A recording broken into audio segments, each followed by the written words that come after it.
So yeah, getting this thing rolling. How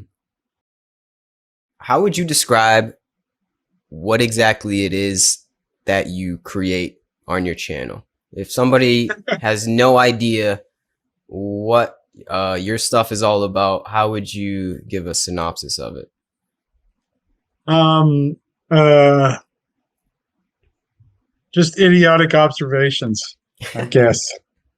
It's probably the only thing that describes it in my mind.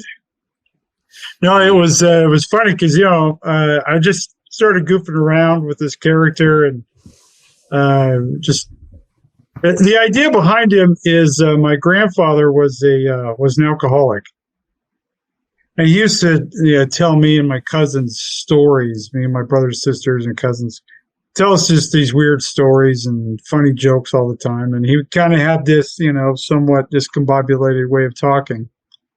And so I used to just sort of kind of mimic him on stage from time to time. And then one day I was watching a friend of mine who was trying to become a life coach. And he had posted this video on Instagram, and it was a nice message, but it came across as so corny. Yeah. You know what I mean? Uh-huh. And this guy lives in a mansion. He's got a beautiful tan. He's got a nice chiseled body. He's very successful. And he's sitting there saying, hey, if you feel like you need permission to be successful, I want you to know that you don't need permission, because the only can give you that permission. So I give you permission to give yourself permission. It was just sort of a and it made me giggle. And I thought, that's it. My drunk grandfather as the world's worst life coach. Then he turned more of like a stoner than an alcoholic. But just as I was playing around with it, but that was the origins. That was the idea behind the character. And then I just started making, I have a degree in philosophy, and so I was taking philosophy and combining it with basically mocking life coaches online. Mm-hmm. And that's where it just kind of blew up. And so if I can deliver a funny, positive message in a way that people can learn, appreciate it, hey, all the better. The better, I feel like the character that you portray online is the perfect example of the archetype of the jester. Yes, very much so. And the king that's being made fun of is the life coaches and the people that say, you got to do X, Y, or Z to get the mansion or the chiseled body or be like me, it's perfect. I feel like it's a perfect representation of the sacred clown, Yeah. Well, and the message isn't that, hey, you need to improve and become better. The message is that I'm trying to convey is that you already are pretty great. Mm-hmm. Sure, there's things you could do better. Sure, there's improvements you can make, but you're not trying to obtain something that you already have. And when you learn that you already have it, it makes it easier to just do it. It's not something you have to earn. You already have it, and that's kind of the message that I like to convey. Is that, hey, we are what we are. What is that that you think we all yearn for?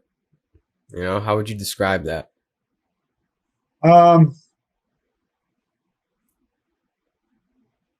It's kind of funny. It's sort of this little catch-22, because in the desire we have to attain something and achieve something is the same desire that creates all of our suffering and pain.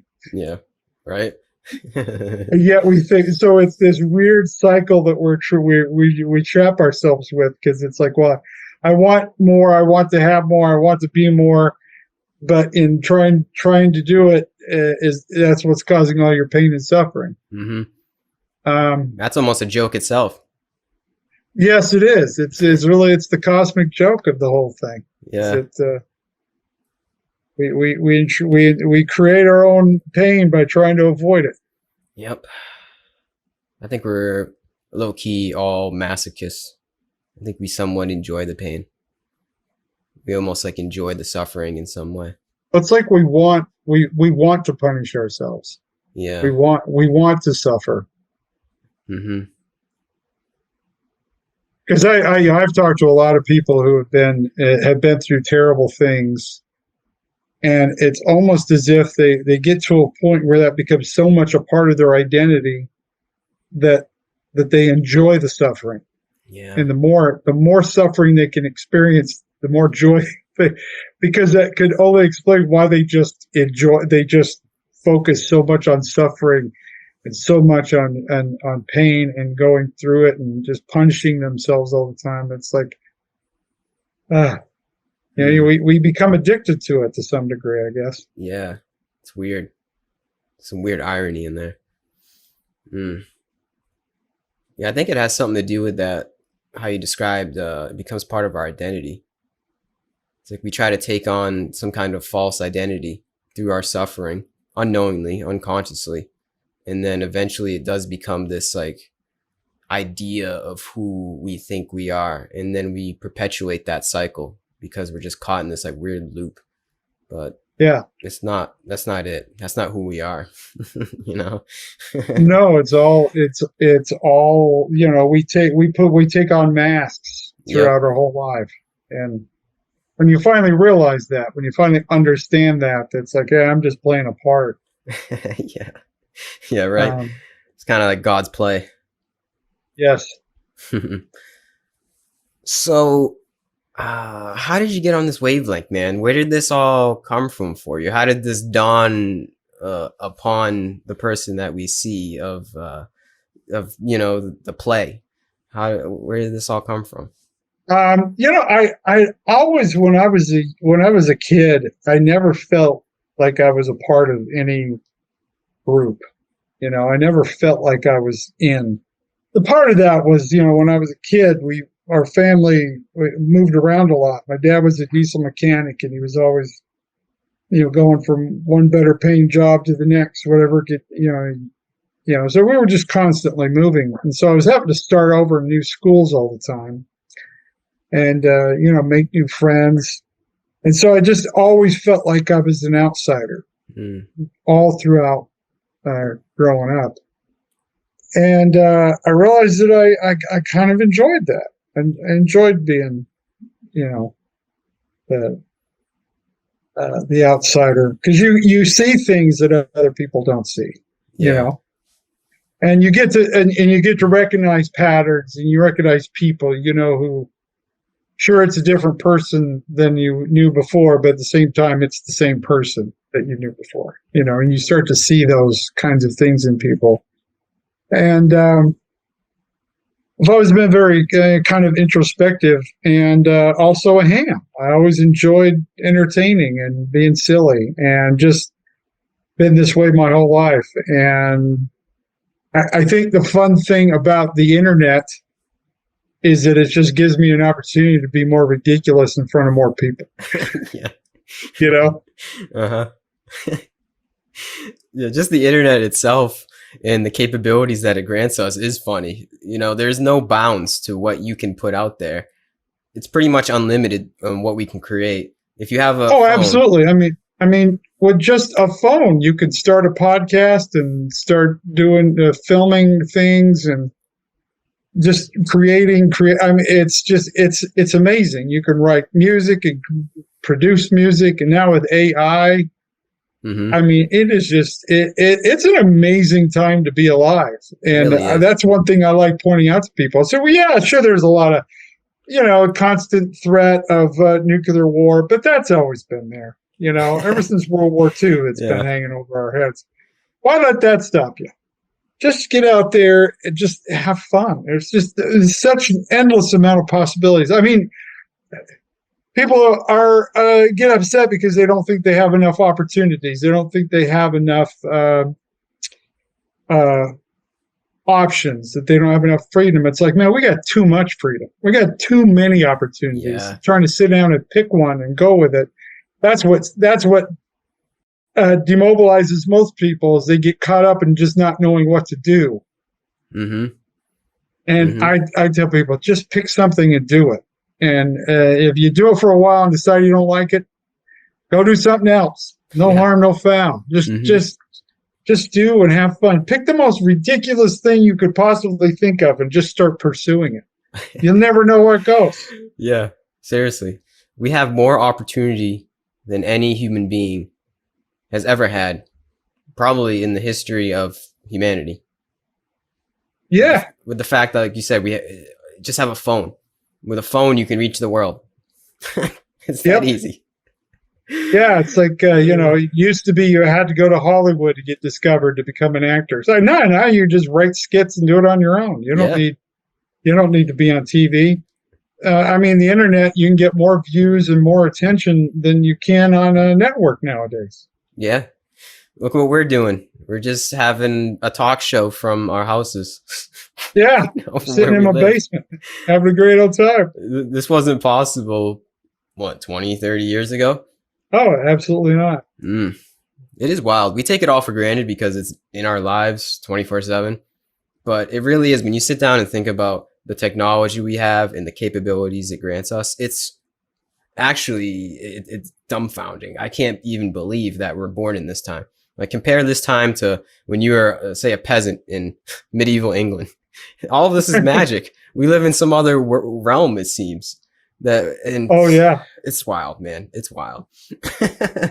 Oh well, just compared to one of my favorite things when I was a kid was watching James Bond, because of all the special gadgets that he had, and it's like, oh, it's so far, and a lot of it was science fiction. It was like and now you look back and it's laughable because it's like you could have everything and better than what James Bond had, and that blows my mind.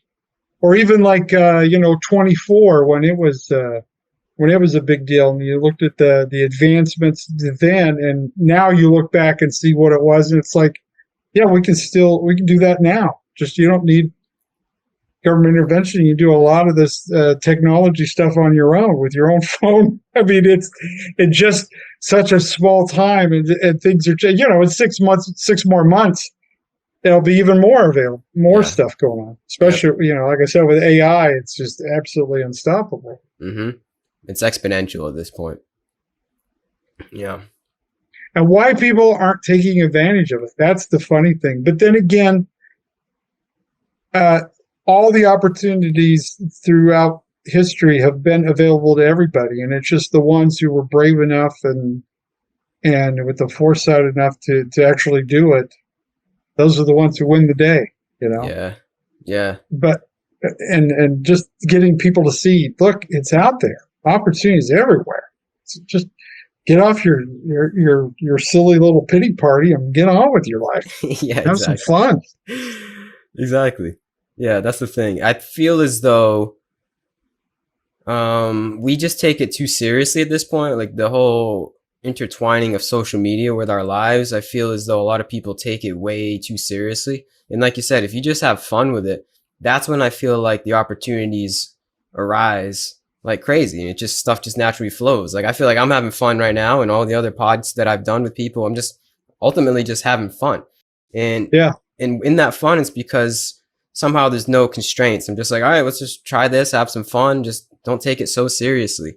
I mean, I feel as though we're caught in that identity, getting back to it. We're caught in like a certain sense of identity that traps us in a little box of who we think we are, that confines us to like, I have to act in a certain way or portray myself in a certain way. When if you just really let that all go and just almost see all of this technology as a giant joke, because I kind of do. The capabilities that we have are laughable. The fact that we're even doing this, to me, is kind of a giant cosmic joke. So that's the essence of it. And that's how I try to approach it myself personally. It's just like, hey man, don't take whatever we're doing right now or whatever you want to portray yourself as on the internet. Don't take it so seriously. I think, we're just caught in this, like you said, a pity party. Yeah. Well, a lot of it's fear, we don't want to look like the fool. We don't want to look stupid, and that's true.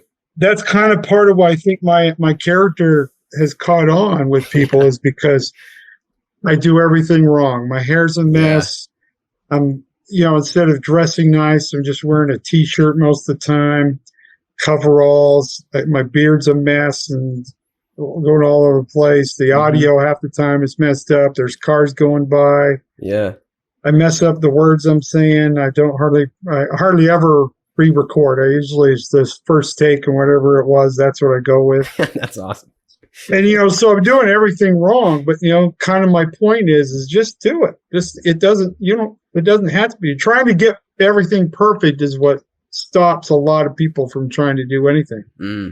Well said. Because they keep wanting it to be perfect, and they have to wait for the perfect time and the perfect lighting, and then have enough money and all these things that they think they have to have. And it's like, no, just do it. Just start doing it. You want to have your own business, find out what it is and start doing it. Yep. Put it together and do it. You want to have a podcast? Let's do it. Find somebody to talk to and start talking. That's it, man. It's that simple. I think that's what's so great about your character is not only the insights that are brought forth in the videos, it's the whole idea of the character of, what's his name again? Leonard Mcruntsky. Yeah, of Leonard Mcruntsky. The idea just of him being, it's almost like he is the complete, innocent, yet somewhat enlightened being that has been granted this technology. And he's, he's not exactly the sharpest tool in the shed, but I guess that goes to show just the whole idea of the character. It goes to show like how much power there is in just doing it, because it seems like you said, he just has a phone, just goes off and rants, and that's it. It's that simple. There's something so special about it. The whole, just his character, the whole insight of Leonard, like it's something so special about that. Yeah. I was, partially an influence was, if you've ever seen interviews with Albert Einstein, No, if you didn't know who Albert Einstein was, you would think when he was talking, it was kind of an absent-minded goofball. Really? Yeah, and a lot of these very, very highly intelligent people, they socially they're just kind of inept. Yeah. But part of it is that they just don't care. Yeah. It's not that they're not capable. They just don't care. They think all these things that we think are important, how you're dressed and your hair and all these things that we think are important, isn't important to him at all. Not in the least bit. He could care less. He thinks the dumbest thing to get hung up on. And that's kind of with Leonard, is all this stuff that everybody else gets hung up on. He just doesn't care. Yeah. And it's funny because it kind of sets people back, because when you're scrolling, you're looking at all these beautiful girls and bikinis, and they're dancing in exotic locations, and then you have a guy comes on, and he's got the cars and the money and all the success, and then all of a sudden here's this old dude standing in the middle of the woods, coveralls. Like, what's going on here? A lot of that is that fear that people have of like, I would never let myself look like that. Well, yeah, that's exactly. That's kind of the point. Yeah, like the whole idea. His whole idea is a lesson. Like his whole persona that you portray is a lesson in itself. Even though there are lessons that Leonard does bestow upon people in the videos, just the idea of him and the way that he portrays himself online is that's what's sacred, I feel as though, about the whole thing. And it's funny because you've had a few videos that have actually gone very, very viral. I think that's the appeal in them. It's like they're how do I put this? They're the complete opposite of what should go viral, but that's what makes it go viral, if that makes sense. You know what I mean? It's not it's not the picturesque viral video that we see. It's so wrong that it's right. Exactly. Yeah, exactly. Yeah. Oh man, one of my favorites of yours was Happy Dying was it was the Jesus' gospel in a nutshell or something like that. Oh yeah. I don't know. I just thought that was so funny. Like, hey, you gotta love everybody. Is that simple? Yeah, that's pretty much it. Even the people on the other side of the hill. Yeah, them too. I don't know. I just thought that's so funny because it is that simple. Like, really, Jesus' gospel. There's you got the Bible with plenty of books in it, and there's plenty of people that spew forth plenty of words every Sunday about it. But when you really put it in a nutshell, Jesus just said, just love everybody, man. That's it. It's that simple. Well, they asked him, what's the most important commandment? He said, love God with all your heart, mind, and strength. And the second is like unto it. Love your neighbor as you do yourself and as you do God. And that's it. And everything else is a sub note to that. Yeah, exactly. So, yeah, so simple. Something special about being able to convey ideas in a simplistic manner, but also comedic. Something special about comedy. Not all comedy. Obviously, there's some crude comedy, but comedy put forth in the right way, it allows people, I feel as though, to get that light bulb moment very quick. Like there's something, I don't know, there's something very poignant about good comedy. Kind of like George Carlin. Well, it's understood to be the best way to learn something is through humor. The best way to communicate something that people remember it is through humor. The best way to break down barriers between two people is with humor. I mean, it's an amazing thing, and we've misused it for so long because we've misunderstood it. We've downplayed its importance. Yeah. But now, as you learn how it's just at play. It's not taking everything so seriously. Mm-hmm.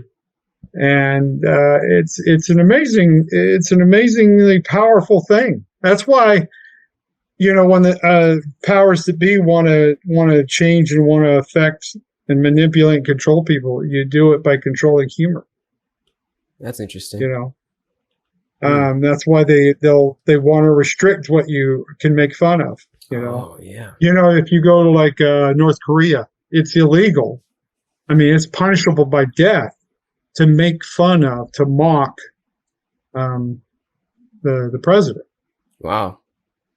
I mean, you cannot even an inkling of you could roll your eyes because you see a picture of him, and that could be considered mocking and ridiculing him, because it's a way of controlling and manipulating. If you don't allow that, you make it so that it's so sacred you can't mock it. And that's what's happening now with this cancel culture thing, is they're trying to say, oh, you can't even make fun of this. I talk about my daughter coming out as gay and about her transgendered boyfriend. And I don't make fun of them. I make fun of the situation. I make fun of my reaction to them. It's just, I'm not tearing anybody down at all. I'm not, I'm just making fun of the situation. I'm making fun of the whole thing. And I've had people who got mad at me, and not because of anything I said. They couldn't say this is what they found offensive. The only thing they found offensive was the fact that I made a joke about it at all. Yeah, that's not right. And that's part of that. They just want to make you so you can't make fun of this at all. And I think that's funny to me. People ask me as a comic, what do I think about cancel culture? I'm like, I think it's fantastic. Because now they're making everything a sacred cow, which just makes more for me to make fun of. Yeah, right. I mean, that's the worst thing you could do is tell a comic what they can't talk about, because guess what they're going to talk about? Right, exactly that. Like, oh, you just let me know what the boundary is? Thank you. Yeah. I'm going to go step over that right now. But, if, you look back at, it's kind of funny. I like to point this out to people is, part of when we started attacking Japan, when we would preparing the soldiers for the battles against the Japanese, they actually had Hollywood make cartoons. They won't let you look at these cartoons now, but they made cartoons that just made fun of Japanese people, mocked them and ridiculed them, made them look like idiots and foolish. And I mean, they would just make fun of them, and that's why we would have these slur names about them and mock them and ridicule them, so that when the soldiers went and invaded the country, you dehumanized your enemy because that made it easier to fight them. On the other side, Japan, what their strategy was they had all these very serious films about how evil the military in America was, that they would, to join the military, they had to kill a family member, and that they drink human blood and all, I mean, just all these horrible, terrible things that they have to go through to become a member of the military. Mm-hmm. So what ended up happening was it backfired when we went and invaded Okinawa. The Japanese people were so scared of us, they were committing suicide. I mean, we had to go and stop them from killing themselves. That's crazy. Yes, because they were so scared of us. Wow. And that's I like to point that out to show the difference between humor and fear. Wow. That's why fear is a horrible thing to use to motivate anybody to do things. Oh yeah. For sure. Yeah, there's something special about humor. Yeah, it's like I said, it's a very powerful thing, and it can heal. It can help you deal with trauma and pain. And when I went through boot camp, part of in the Marine Corps, part of getting through boot camp was I just saw this all as a big joke, and it became funnier and funnier. It was one of the hardest things for me. It was just to not laugh all day, because of just the absurd situations that we would get put in. You think they did that on purpose to make it so absurd, to just to like disarm you? Yeah, the part of it is they put you in a situation where it's just stress all the time. So you get to the point where you just don't stress out about anything. That you can handle the chaos because you're comfortable in it. You've been through it. You've dealt with it, and you become immune to the chaos. That way you can think clearly and think straight, because you know what to focus on. You know what you focus on what your job is, and not what all this other nonsense is going on. It's like, well, if you get shot and killed, then you get shot and killed. But until that point in time, just keep doing your job. Mm-hmm. Yeah. As long as you're still alive, you can do your job. And that's what you're trained in boot camp, is you just keep doing what you're supposed to be doing. Don't let all this other stuff distract you. And when you realize that, you realize the absurdity of the whole thing, it just, when you realize that that's what life is just one big absurd thing after another. And it's like, when you see that a lot of the stuff that we focus on is just noise. Yep. And nonsense. And when you learn to just ignore it, life becomes a lot more fun. Mm-hmm. Well said. I was going to say that. I was going to follow up and say that, life is like one big boot camp, it seems. And I feel it. It is. And it seems like we're trained from birth, from our conditioning, from the cabal, who knows, into that mindset of go, go, go attitude. You got to get stuff done. You got to do this. This is who you are. This is serious, man. Don't you want to be this? Don't you want to look like this? It's always, it's kind of goal oriented, almost like future oriented, some kind of just confining of the mind. It's very, very peculiar. But I feel like humor automatically cuts through that false narrative. That's what it is. It's like the sword of truth, It just cuts right through all of that and shows you, like, hey man, like look at the big picture. Look at what's really going on here. Yeah, it's like the emperor's new clothes. The one person who starts pointing out, hey, he's naked. Yeah. That's the comedian. That's the comedian. What says, hey, what are you guys all staring at? This dude's naked. Yeah, exactly. It's funny too, because I don't think I'm not 100% sure, but I don't think any other creature on Earth has laughter. Human beings are the only ones that have this very unique phenomena of laughter. And when you really sit down and think about what laughter is, I don't know. It doesn't really make any sense. You know what? It's very uncontrollable. You can't really force laughter, and it's I don't know. It's like it's very situational. It's very circumstantial. Like it has to happen from a sense of novelty in the moment. Um, I've tried to like analyze what humor is before, just like meditate on what humor is and what laughter is, and I really can't figure it out. It's like ever evolving, you know. I guess the basis is like we kind of described. It kind of cuts through the seriousness, that identity structure, if you want to go back to that. I feel as though it cuts through that, like the monkey mind. It cuts through that animalistic mind. Maybe that's why animals can't laugh, because they're stuck at that level.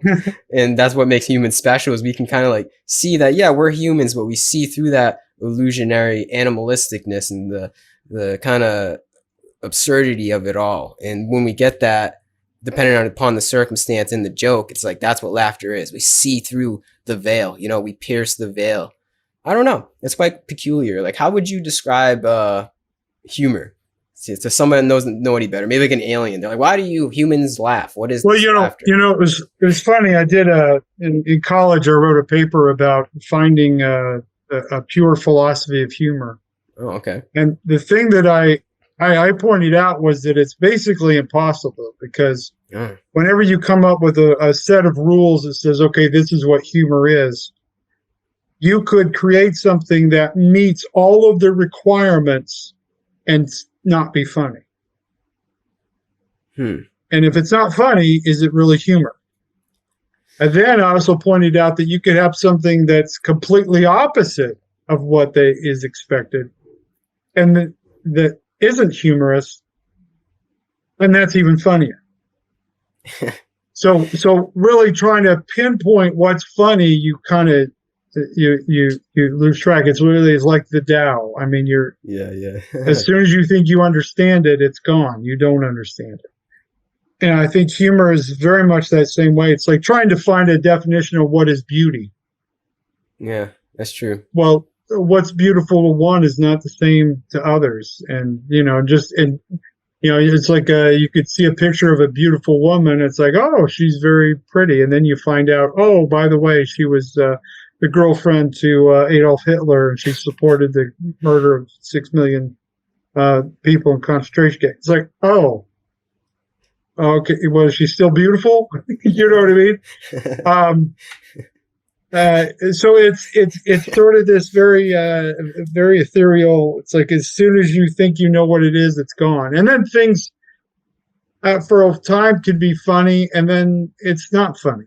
And I mean, it's just constantly changing. So really trying to say this is what's funny, I think it's to a large degree, it's very pointless. Yeah, there's no equation.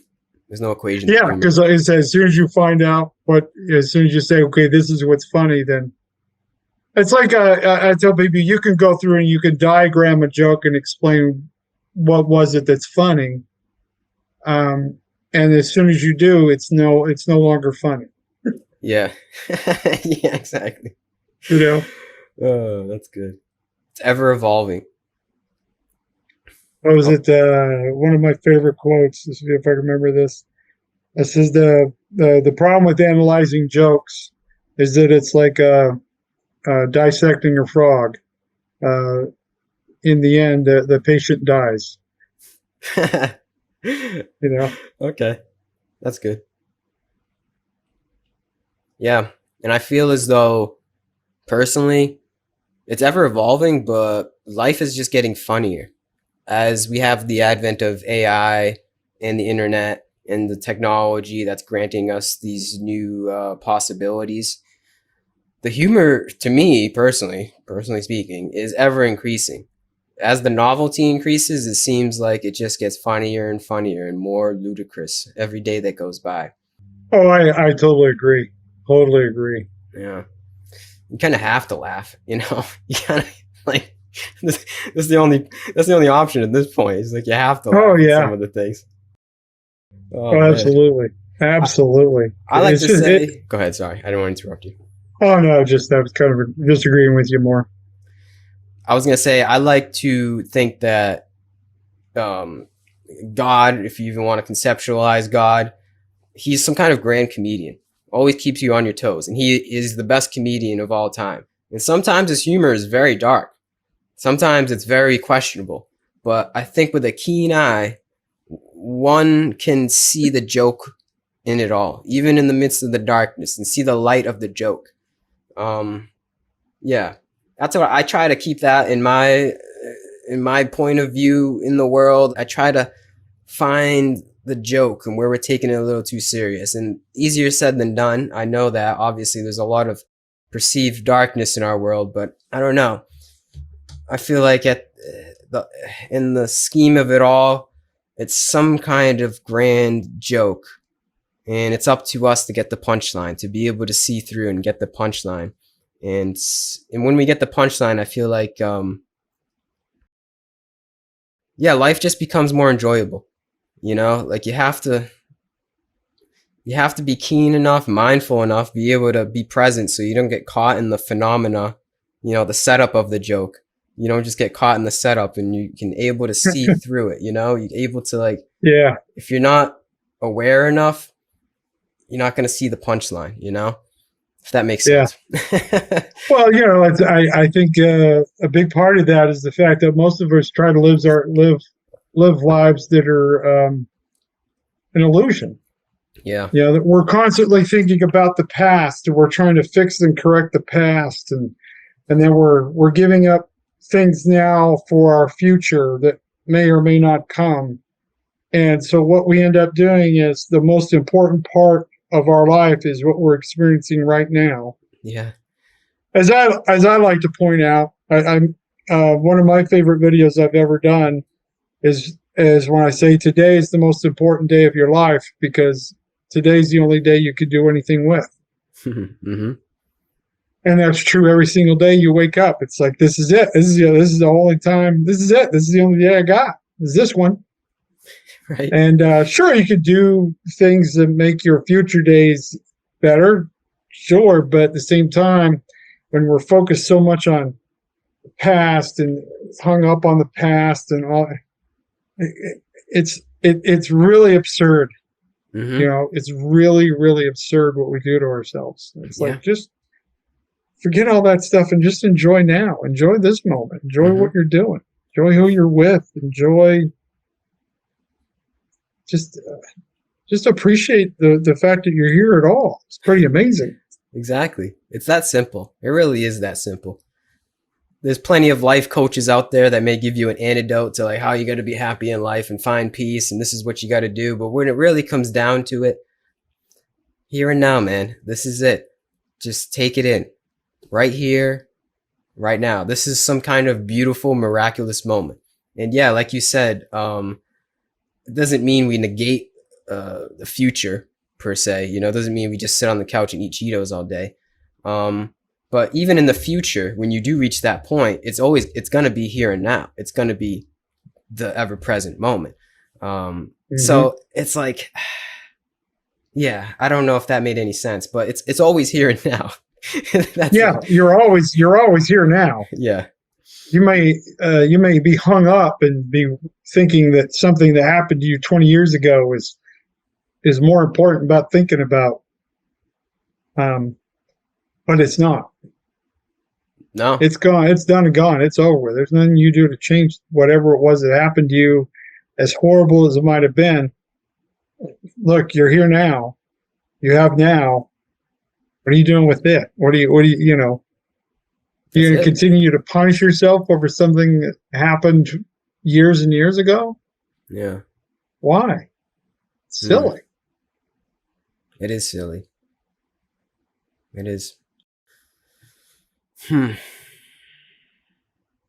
and the irony. That's one thing I love about the character is he's disarming to people. Yep. Mm-hmm. You know, because when you see somebody sitting on the hood of a Ferrari with a tan next to a swimming pool and all these beautiful people around him. You're not sitting there thinking, oh, this guy has something important for me to hear. You're thinking, this guy has nothing I want to hear. You know what I mean? Because this guy doesn't relate to anything I do. Yeah. This guy doesn't have anything that I could possibly learn from. Yeah. So we kind of play that off. But with my character, you're not even thinking that you're going to get anything out of it. You're just going, what is wrong with this guy? Yeah, exactly. And then he starts talking, and then all of a sudden, when you're done, he hits you with this, 2x4 the side of the head, and it's like, oh, I wasn't expecting that at all. Yeah. Yep. It's like he's not asking you for anything to do anything. I'm not trying to get you to buy crypto or right. come to a seminar or I'm going to help make you rich. It's like, I don't care. Yeah. That's the majority of the internet, man. It's people saying, don't you want this Lambo? Don't you want all these girls? Don't you want to look like me? Well, buy my book. And you will. Buy my book. And then you read the book and find out that what he tells you to do is to write a book and do commercials on the internet selling a book. I had that idea to make a commercial about how do I describe it? It's like how to get rich by writing a book, by getting rich by writing a book, or something like that. You know what I mean? Because I feel like that's the prescription that a lot of people give. It's like, this is how you get rich, and this is how you get famous, and this is how you get popular. It's you make videos about getting popular, about getting rich, about that's it. Writing a book about getting rich. It's like, come on, man. It's the same old thing that's been going on for years. Yeah, that's true. Yeah, and it's based upon that idea that I think we already kind of described. It's like, you need to be here, you need to do this, you need to look a certain way. 10 years from now, maybe you'll be happy if you get this thing or you got this much money, but nope. It's here and now, man. It's here and now. I enjoy, I love Graceland. Been to Graceland a couple of times. I'm a big Elvis fan. And the thing I always appreciate is that, especially now, one of the things that he had so much stuff that they've built this huge museum and it's just shelves of just junk that he owned. Mm-hmm. Stuff that he acquired, stuff that people gave him. I mean, it's just stuff. Like an igloo cooler. Yeah. And it's just, you walk through and you look at all this stuff and you think, wow, he had all this stuff and he's still dead. He's still gone. Couldn't take any of it with him. Mm-hmm. And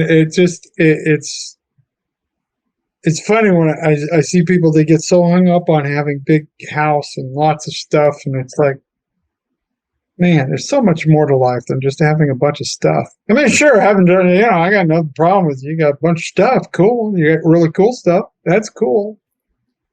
But what did you give up to get it? Yeah. Yep.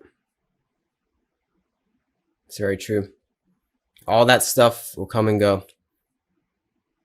All of it's temporary. That's the huge joke, I guess we could say. The temporary nature of all of this. And we try to find a sense of permanence in all of our stuff. But it all comes and goes. It's Buddhism 101 right there, man. Mm-hmm. Yep. And what did you give up? You gave up the sanctity of the moment. A lot of people, I mean, I'm not judging, I'm speaking personally. We think, I don't know, we think that stuff is going to bring us some kind of lasting sense of peace, whether it's a car, some kind of, like a girl, some money, validation, not negating that stuff. That'll come and go in life. But when we think that's it, when I get X, Y, or Z, that's it. That's when I'll finally make it and be happy. And then you get that and you're like, well, nothing seems really different. That's what we give up. We give up like the time of getting to that X, Y, or Z. That 10 years went by, like, oh shit, I strove worked hard, or, I thought this was going to make me happy, and all of this time allotted, and end up still unhappy at the end of it. Yeah, but hey, at least I have a nice place to sit in while I'm being miserable. Yeah, exactly. Oh, man. Yep, that's the world we were born into, Rodney. The Western Yep. world of materialism. Yep. Well, lately one of my favorite things to look on watching is these kids in Africa, these little poor villages, and they're all into dancing right now. It's sort of a big deal, as and it's just funny because they just got smiles from ear to ear. Yeah.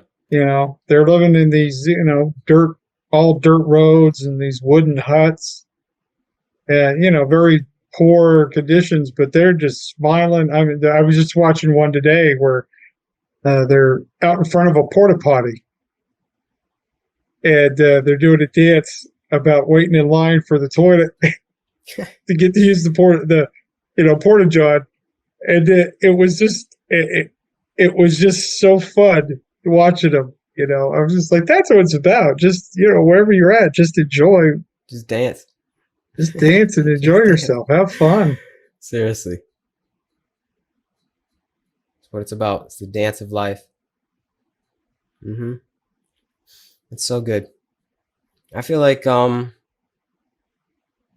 in that, residing in that here and now, in the present moment, life does become some kind of dance. It becomes some kind of flowing movement. As this instrument of a human being, we do seem to dance with our dharma, one could say. Mm-hmm. And if not, just build resistance. I feel like you either dance, or you either go with the flow, or you go against the flow. It's up to us. Yeah, man. It's good stuff. Yeah. It's good stuff. Well, hey, man, I don't know where we can go from here. I don't think I really have anything else to ask you or talk about. I think that's a good note to wrap this up at. It's the dance of life. Yes. It's been a good conversation, my friend.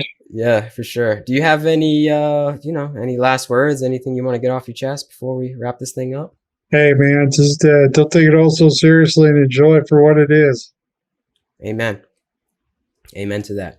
Well, I thank you, Rodney, for your time, effort, wisdom that you brought to this conversation.